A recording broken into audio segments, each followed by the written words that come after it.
Hi everybody. Today is Sunday, so you know what that means. That is my day of the week where I get to bash everything. And of course, I got to read a page out of the good book. The Book of Goodness. It is going to be a random page. Not a page that I pick up. It's going to be completely random. I will read the whole page to you. I will tell you the description of the page below.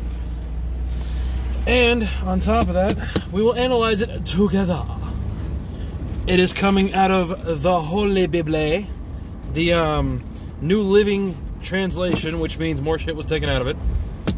So if you have a King James version, there's going to be some shit taken out. Just to let you know. That's what it means in my new translation. Oh, we don't like this, so we're just going to make a new one and take shit out of it. Trust me, if I had some sponsors, I would love to have some. Help me, please. I love this guy's trailer. Very patriotic, yo.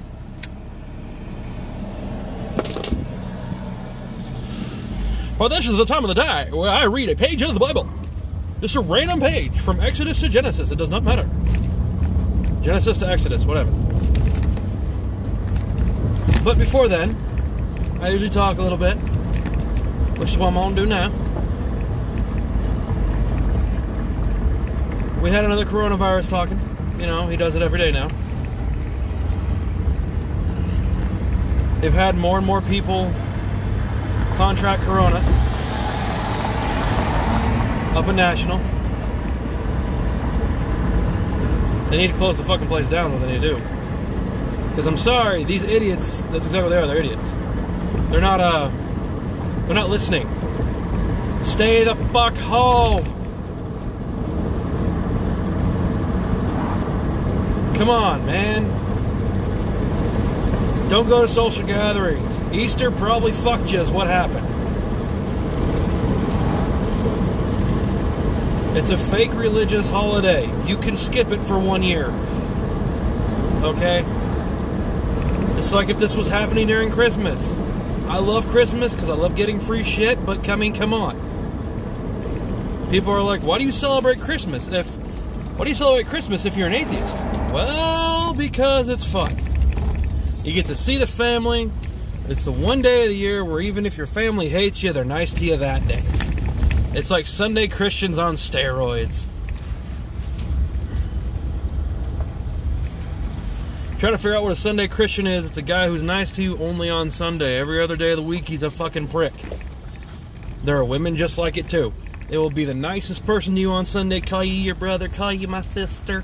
You know, we're all brothers and sisters in the same blood. As soon as it hits midnight on Sunday night, they don't like you, they hate you, they never talk to you, they won't even look in your general direction. Those are Sunday Christians. And there are a crap ton of them.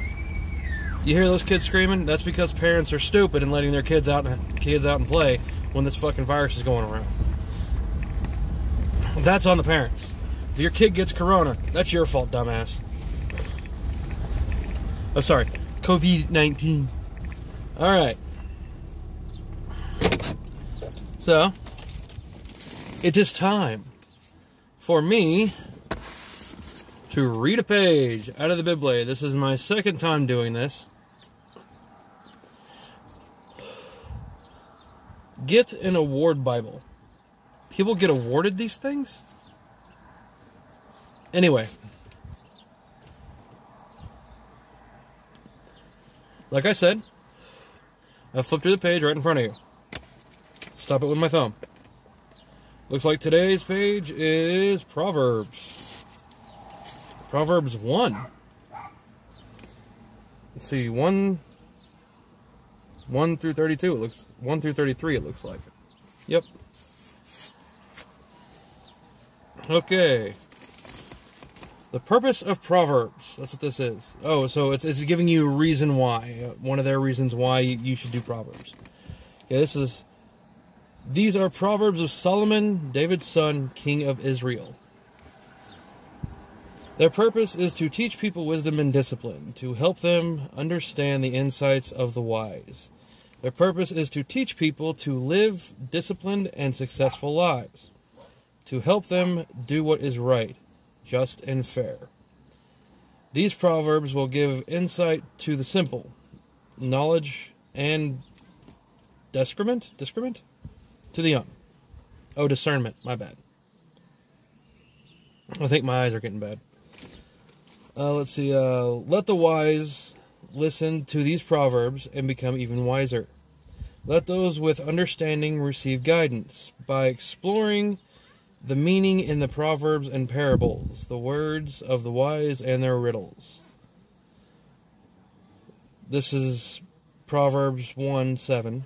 Fear of the Lord. Fear of the Lord is the foundation of true knowledge, but fools despise wisdom and discipline.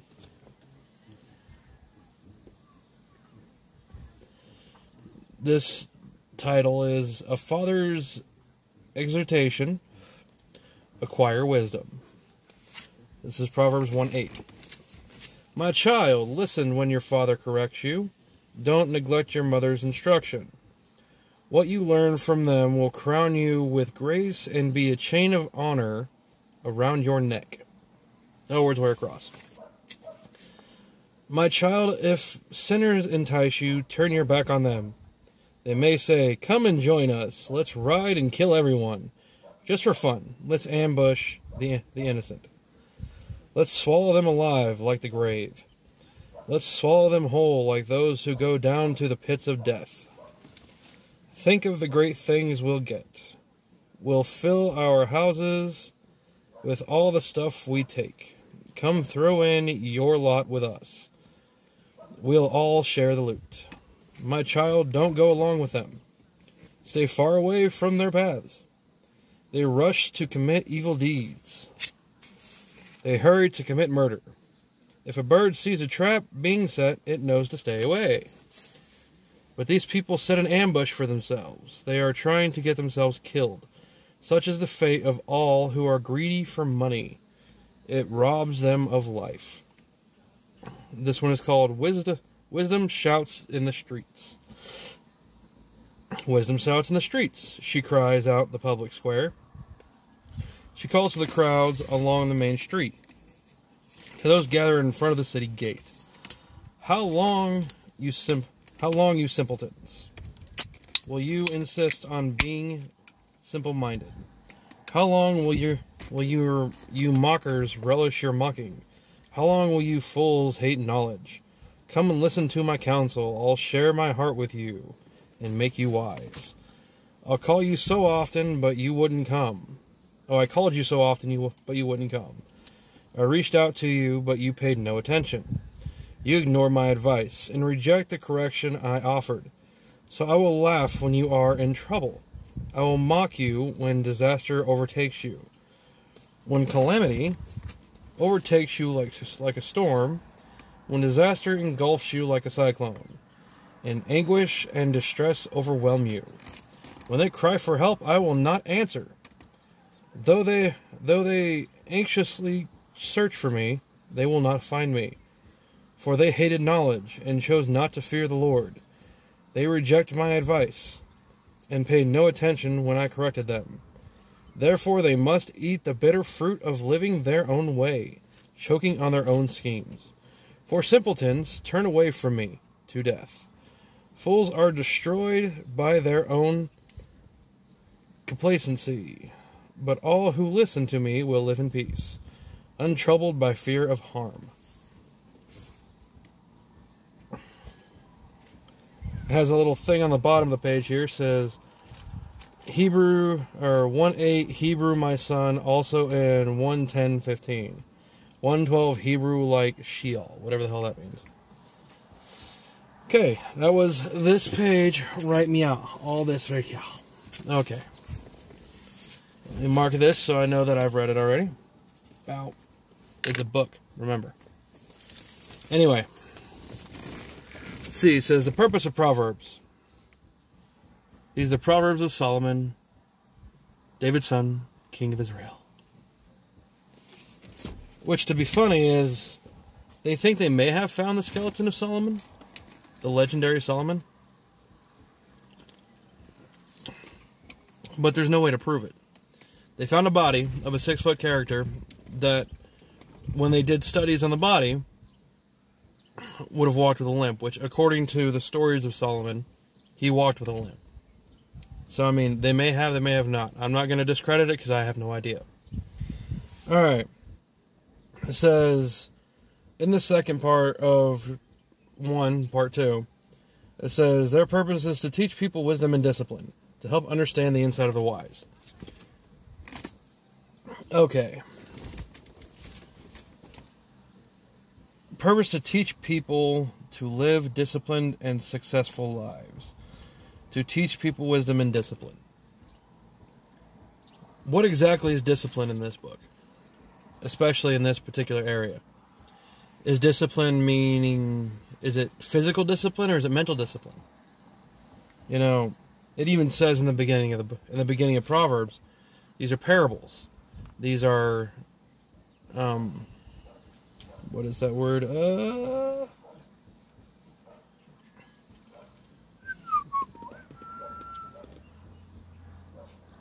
It says, let the wise listen to these proverbs and become even wiser. How can you become wiser when you have to listen to the parables? When you have to listen to what's between the lines instead of what's actually said? Again, it's like I've said almost every time I read this book. Why do I need 1,000 metaphors to tell me to stop being a dick? You know, like I said, wisdom shouts in the streets. That was, what was that? Proverbs 1:20. What's the start of that? It says, why don't you listen to me, you know? Why don't you turn your back on the people that are trying to get you to do wrong? Which I agree with. Like I said, not everything in this book is bad. You know, there is something to learn from this particular page. It is, you know, basically don't be stupid. You know, granted, of course, it's going to throw God in and, you know, fear the Lord. You don't have to fear something to know something is wrong. You know, you don't have to fear an omniscient being to know that murdering somebody is wrong. To know that robbing somebody and raping and pillaging people is wrong. You know, see, the Bible that I read was a lot older than this. It was a lot older than this particular Bible. It was one of the big-ass, thick Bibles. Like I said, it was really hard for me to read it, not because of the wordplay, not because of, you know, the names. It was just because it's a very boring book. But anyway, I really have nothing bad to say about this one, except for the whole, you know, if you fear the Lord, you will do good. A lot of people do terrible things in incitement of fearing of God. You know, what the hell do you think Allah is? You know, Hamas is a terrorist organization that follow the doctrine of, you know, the Bible, actually. It's just their version of the Bible. You know, when someone tells me, oh, well, I believe everything and every word of the Bible, which one? You know, there are so many different versions of the Bible. There are so many rewrites of the Bible. Like, this one is a rewrite. You know, the King James Version and this one are completely different. You know, there's parts that's been taken out of this book. There's parts that's been thrown in this book. Just like there have in every Bible that's ever been made. Like I said, this particular page is not a bad page. You know, like I said, in all of my other... And when I said I was going to start reading this thing, I will probably find some good things. This is actually a decent page. You know, it's basically telling you to be wise. You know, listen to your parents, which you should do most of the time. Now, granted, you should still stand up to your parents. If your parents... What the fuck?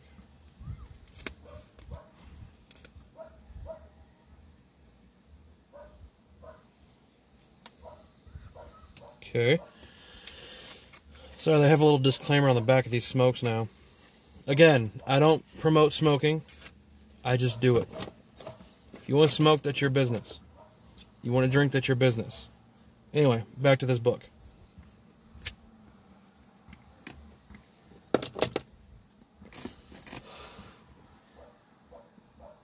All in all, in this one particular page, there's nothing wrong with it. You know, I mean, there's stuff I may not agree with, You know, a fear of God makes you not do stupid shit. You know, I don't fear God, and I still don't do stupid shit. Well, contrary to what you see. I don't go out and rape people. I don't go out and beat the hell out of people just for the fun of it. I don't go rob people. You know, I'm a good moral person. You can be a good moral person without believing in God. Like I said, you know, it says, the thing that did kind of catch my eye in this one little paragraph here was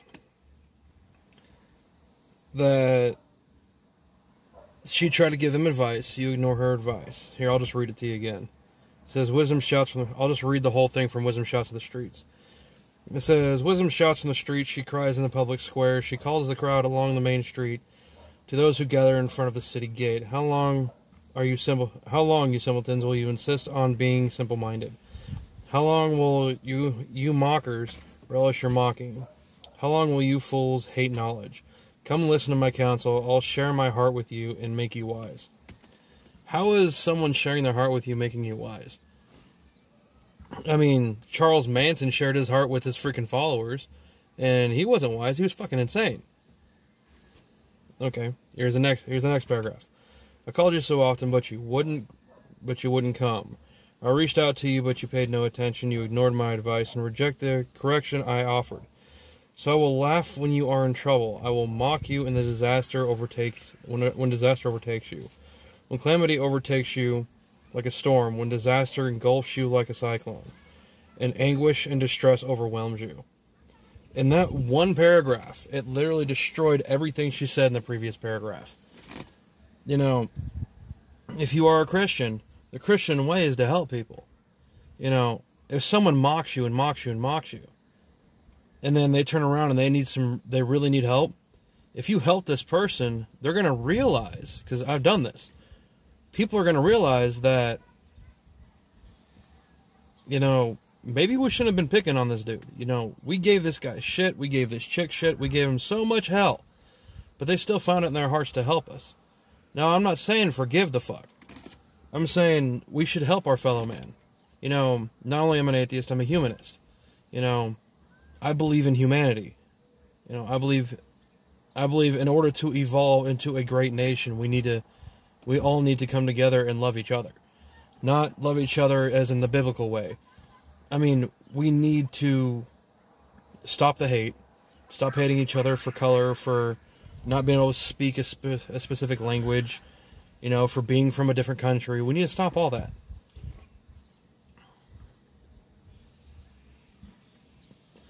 You know, just because you come from Afghanistan doesn't mean you're a fucking assassin. You know, just because you're black doesn't mean you're a crackhead or a rapper. Just because you're white doesn't mean you're a meth head or a silver spoon baby, okay? We need to get rid of these stereotypes. Once we get rid of these stereotypes, it will be a better place. You know, it's like when we started going to this war, when we first started, when the trade towers were hit, when Bush declared war. United States was united. You know, we didn't hate anybody. You know, it was literally, it wasn't the city of brotherly love, it was the country of brotherly love. We got together and we fought. And then we started realizing, hey, there's something going on in our own government. Then something else happens. And then, hey, guess what? We hate each other again. It's kind of funny how that works. See, like I said, she literally, in this one paragraph right here, she literally basically just became them. You know, mocking them. Oh, haha, well, I fucking told you. You know, yes, you can think that, but let me ask you this. Who's the better person? The one who mocks the person when they're down and bloody, or the one who helps the person on their feet and helps them realize through their own powers, power of the mind, by the way. Not like, you know, oh, I could shoot a laser beam out of my eyes. No. Like your own mental power. Like I said, who's the more moral person? The one who basically kicks you when you're down, or the one who helps you up and helps you realize, hey man, you kind of fucked up. I'm still going to help you, even though you're a fucking asshole to me. But you fucked up. That would be the proper way to do that. Instead of sitting there saying, oh, ha ha, I fucking told you, ha ha ha ha. And then, let's see. This is the third paragraph of this thing. It says, when they cry for help, I will not answer. Though they anxiously search for me, they will not find me. For they hate knowledge, and chose not to fear the Lord. They paid no attention when I corrected them, therefore they must eat the bitter fruit of living their own way, choking on their own schemes, for simpletons turn away from me to death. Fools are destroyed by their own complacency, but all who listen to me will live in peace, untroubled by fear of harm. So, in this particular paragraph, there is another thing in here where it's like, it's kind of, like, for one, when you cry for help, I will not answer. That's not the Christian way. You're supposed to keep your friends close, keep your enemies closer. That's a fact of life. That's like natural selection, if you will. Where, if you keep the person close to you, you can watch the douchebag. And maybe they may become a friend. Has anybody ever seen The Last Samurai? That actually happens. When someone comes into your home, say you're an alpha male, I'll put this in human terms. If you're an alpha male or an alpha female in the household, and another alpha comes in the household, another burly man or another very attractive woman comes in the household, you're going to be intimidated. You're going to want to fight. And one of you is going to fuck up. One of you is going to make a scheme to make the other one look bad, and it's going to turn back on you. Karma's a bitch, okay? I may not believe in all that shit, but for lack of better terms, karma is a fucking bitch, man. Anyway. Yes, you should let them learn from their mistakes. But you should not throw it in their face they didn't listen. That's where a lot of parents get it wrong, too. Psychologically, the first thing you want to do is you want to scream from the mountaintops that you were right and they were wrong. Every human's like that. You always want to scream from the mountaintops. I've seen it time and time again. I used to do it. It may make you feel better in the short term, but in the long term, it just makes you feel like, who's the real worst person here? Who's the bad person here? And, like I said, the idea you're supposed to get from this page is to follow God, which is the whole ideology of the book. But they could have done away with, they could have instead of taking out some of the decent parts of the Bible, or even better yet, taking out the parts of the Bible that I love to point out. There are some Bibles that don't have an Exodus 21. Or it's completely rewritten to where it doesn't sound like, we're buying and selling slaves. They actually do that. It's like every time that atheists or someone who actually analyzes the book points out something wrong in the book, they mysteriously come out with a new Bible. It's like, okay, if God wrote this Bible, it's supposed to be God's word. Why does it have to keep being rewritten? Why does it have to keep being made into simple terms? Why not read it the way it was supposed to be read?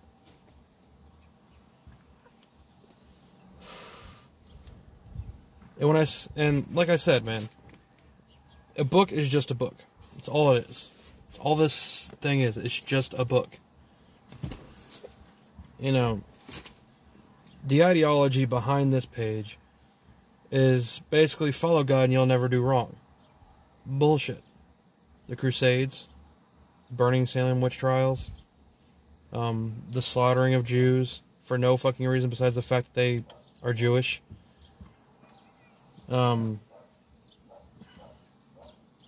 Beating your children in the name of God, killing gay people because they're gay, I can go on forever with stuff that people do in the name of God that is terrible. That still do it to this day. By the way, it's one of those, this is a new monster. It's called Ultra Rosa. I think that's how you pronounce it. It's not bad. It came out with 2 new monsters, so I figured I'd try them. You know I'm dying anyway, I might as well try it. And this one's called Ultra Fiesta. Again, first time I've tried them. But anyway, back to the story. All in all, it's not a bad page. You know, I was even thinking about reading this, The Benefits of Wisdom. It's on the page after, right here. Thinking about reading that too, but I don't know. I said I'd read 1 page. I'm only going to read 1 page. Because with me is, anytime I read a book, I analyze it. No matter what book it is. Even if it's just some dumb, you know, end of the world apocalypse book. I analyze them. It's like, you know, when I'm watching, I do the same thing when I watch movies. Like when I watch, great example, Mortal Kombat. Love the movie. You know, I've loved it ever since I was a kid. I think it came out in like 96 or 98. I know one came out in 96, and I think the other one came out in 98, or maybe earlier than that. I don't know. But I was watching the first one. You know, it's a very good movie. You know, the storyline's really good. But there's a lot of the scenes in the movie, like, for instance, when Sonya Blade breaks a dude's neck with her legs. You would have to have some serious muscles to snap someone's legs, or to snap someone's neck. You know, when you see it in the movies where they sit there and just grab the guy by the back of the head, grab the guy by the chin and snap, you can't do it like that. Because, for one, nobody's going to let you get behind them and do that. You know, they're going to struggle. And the easiest way to get out of that is if someone has you like this, grab them by their thumb and pull that thumb out. As soon as you take the base, you can move your head. You know, I see it where they put them in a headlock and try to snap the guy's neck. It is not that easy. You know, putting someone in a headlock like this and then cranking down, you might put them to sleep. You can choke them to death. But chances are you're not going to break their neck. You know, unless you do what I call, I don't know the technical term, but I call it a drop pop. It's when you put someone in a headlock and then you lift them up and drop them like that. Basically, you're like the hangman's noose, basically.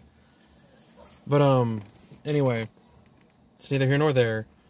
Just, you know, I read the page. I'll put it in the description. Now, for more atheism. I don't see why you need a fear of God. I don't. For one, like I said, there's no proof of the thing. You know, astrologists have flown, you know, probes out in the universe. They have not once seen a depiction of God.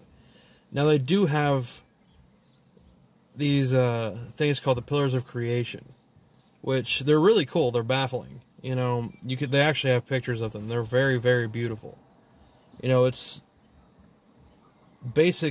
gas, which is pretty much what the planets are made of. It's gas, you know, matter coming together, exploding, and that's what creates, you know, a universe, basically. And again, the Earth is round. It's not flat. If the Earth was flat,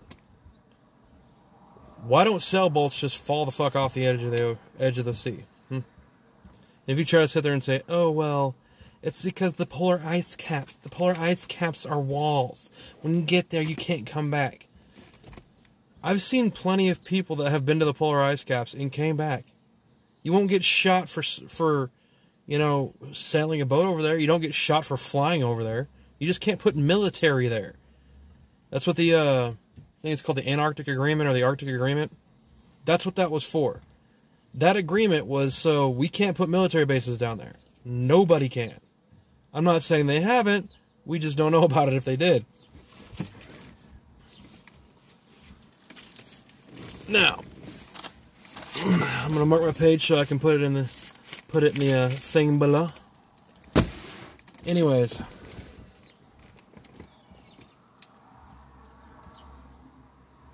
To say that you get your morality from this book, I just read 3 paragraphs that are completely immoral right there.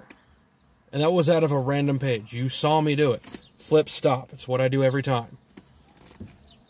You know, it's like I said before.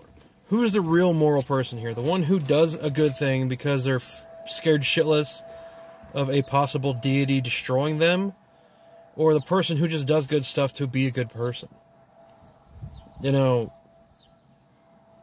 I'm not saying that every Christian, every Muslim, every Jew, every Catholic, I'm not saying all these guys are bad people. There's some good people out there.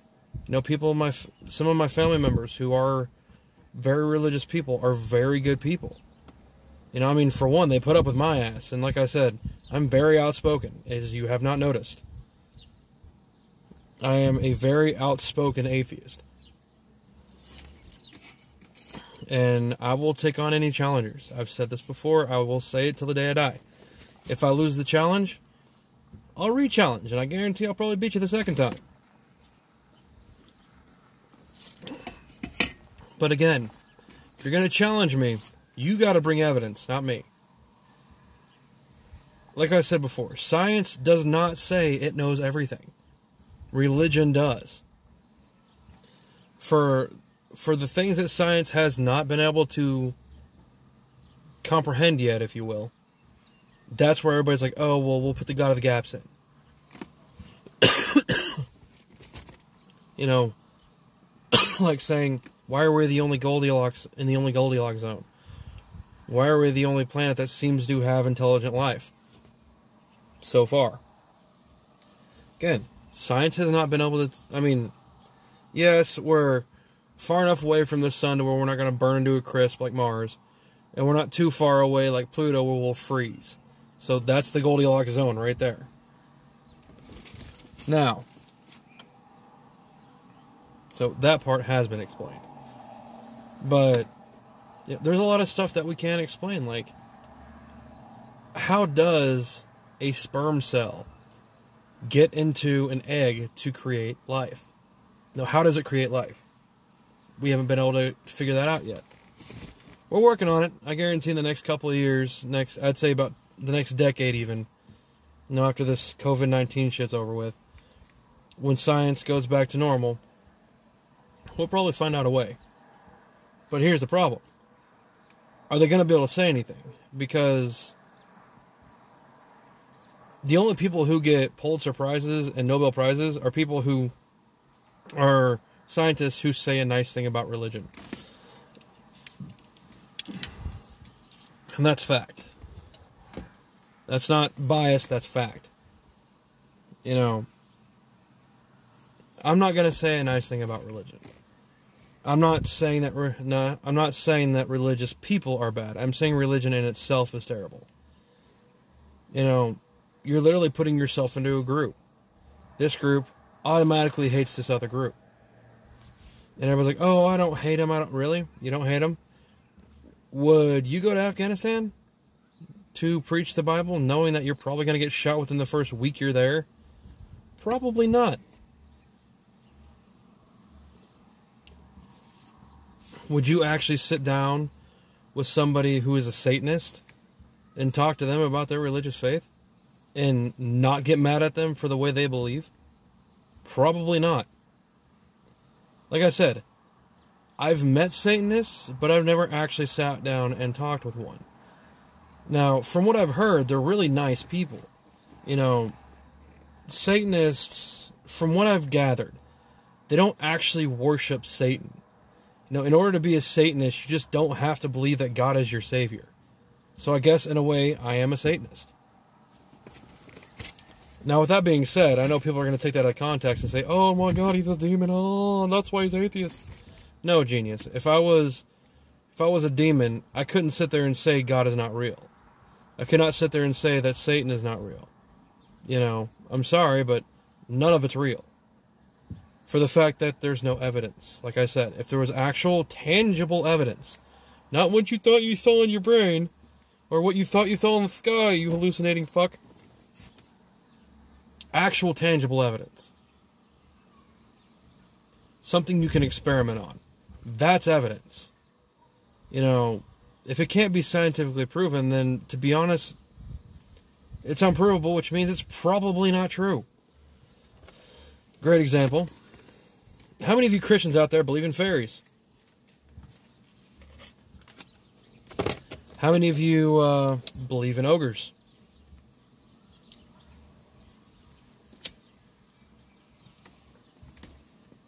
Werewolves, vampires. How many of you believe that Zeus is an actual god? I guarantee none of you do. Because if you do, then you couldn't be a Christian. No, to be Christian, you only believe in one God. And, you know, you're like, oh, those are all false gods. They're lowercase g gods. How the fuck do you know? You know, back when those gods are being worshipped, which I'm pretty sure some of the Norse gods are still being worshipped. Well, at least people are using that as worship. I don't know if they actually do it. But, they thought the stuff was real just like you do. Their religion was a lot older than yours. Hell, some of these religions were older than the Jewish religion. Like I said in some of my last videos. I was like, oh, it was an uneducated time. No, it wasn't. These guys were extraordinary builders. These guys were very, very well educated. In fact, some of these guys were more educated than the people of today. Now, I like to see someone try to outsmart Galileo. Or, how about out-prophesize Confucius? Good luck. But anyway, you know, you got to put it in perspective.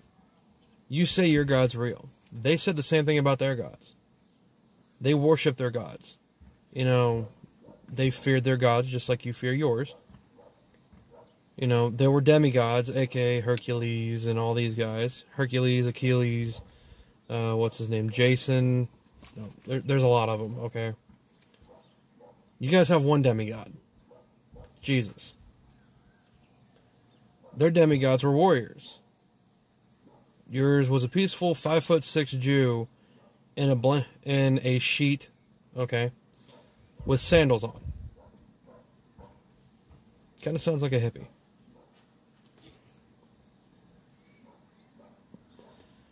Millions and millions of stories from their famous deities.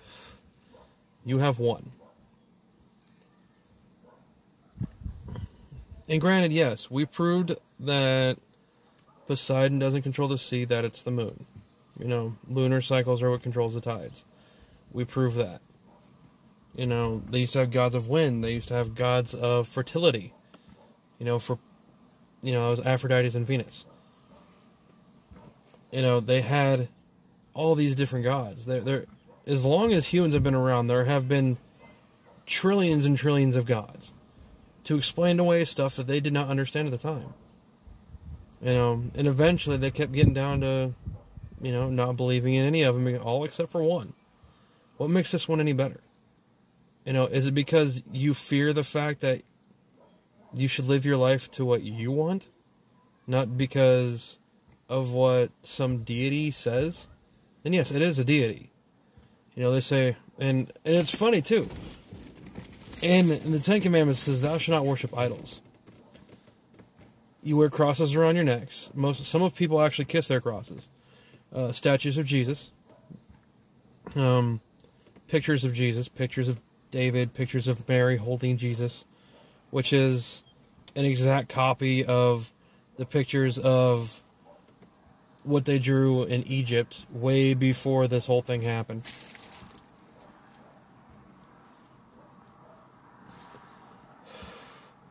It's like I said, they demonize the shit out of every other religion to make their religion more powerful. And the Christians almost did not make it. If they wouldn't have done the Nicene Creed when they did, the Christians would have never came out. They would have never been nearly as powerful as they are. Which means none of you guys would be reading the Holy Bible. The only people that were still around would have been Jews.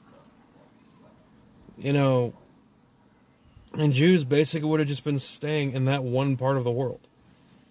You know, the Jewish faith really didn't expand until Christianity came around, then Catholicism, then, you know, all the other knockoffs. Which they're all knockoffs anyway, but still. You know, it's like I said before. I don't know how much of this book or how much of this religion I can believe when the people who wrote this book, or the people who voted on this book rather, didn't know where the sun went at night, thought the earth was flat, thought the earth was only like 12,000 miles wide, if that.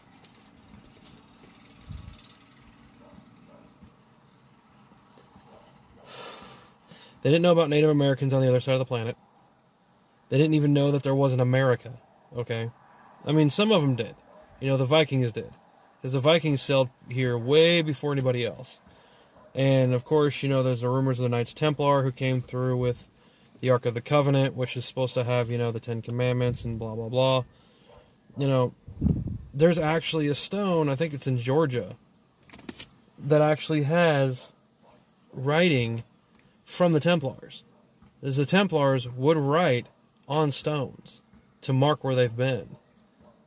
You know, and the Vikings would too. You know, the Vikings didn't think you'd just fall off the edge of the fucking earth. Why do Christians?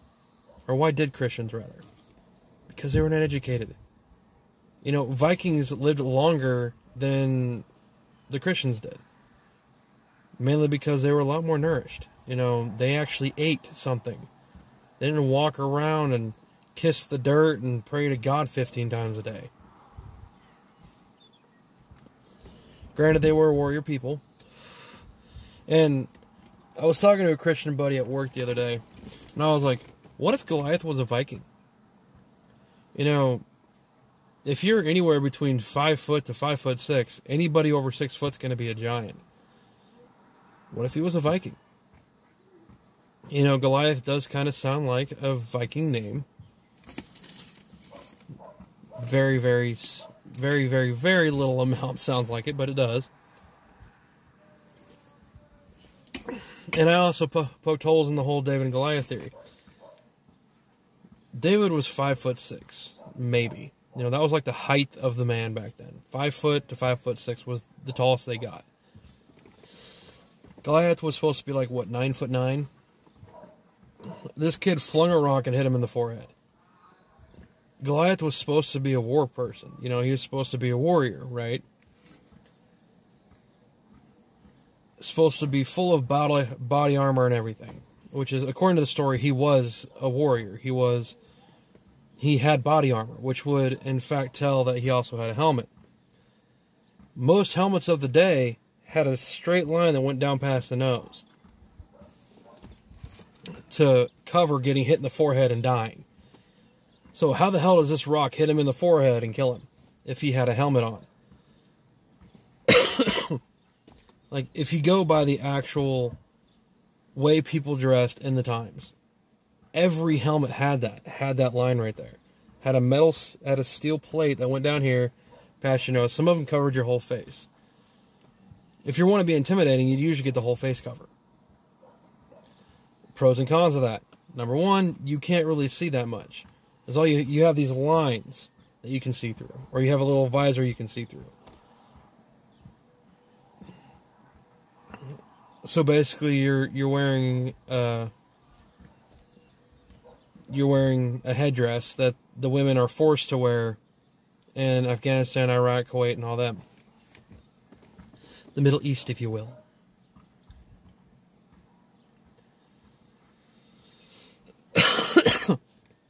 You know, you can do it. You can kill somebody by hitting them with a slingshot. And when people think slingshot today, they're thinking about the ones with the big rubber bands you pull back and sling. They make metal balls with those that you can literally drop a deer with one, okay? If you pull it back hard enough, you can drop a deer with it. You have to be pretty close, but you can do it. This kid it was an old school slingshot where you'd spin it around your head, you'd let go of 2 strings and let it fly. It would work. it would very much work. But I'm still trying to figure out how exactly it happened. You know, just like we've already disproven the Noah's Ark. We've disproven Moses. You know, honestly, you really think somebody split the Red Sea 2,000 years ago? Maybe a little earlier. I think Moses was actually after. Anyway, if this actually happened, it would have been documented by the Egyptians because these were supposedly their slaves. No Egyptian ruler has ever wrote down that all of his slaves left because of plague. Because some dude with a staff named Moses hit the ground and plagues that went everywhere. Nobody has. Because it's not true. Now granted, there are stories from other religions that coincide with some of this stuff. Coincide, whatever that word is. I don't know, I'm tired. Anyway,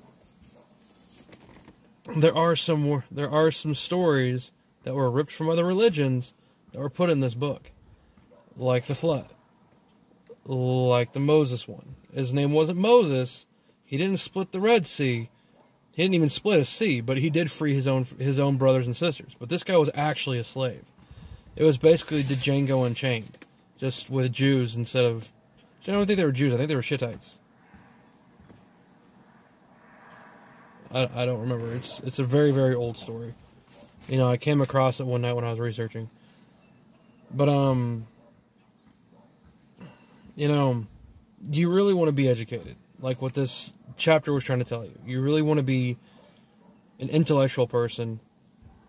Anytime you read something that sounds too good to be true, something that sounds like, that doesn't sound like it actually happened, it probably didn't. You know, like, I'm sorry, if someone spit on mud and rubbed it in my eyes, after I got the mud off my face, I'd probably knock his ass out. You know, it's very disrespectful to spit on mud, to spit on somebody for one. But to go as far as to spit on mud and rub it in your face, come on, man. And it kind of reminds me of the story of Noah, the Noah's Ark one. You know, the whole world was cleansed by water. The only people left on this planet were Noah's family. I'm Middle Eastern. I'm joking. I'm from, my family comes from Europe. I'm 100% European. And a little bit of native, but, you know, everybody in America basically is native.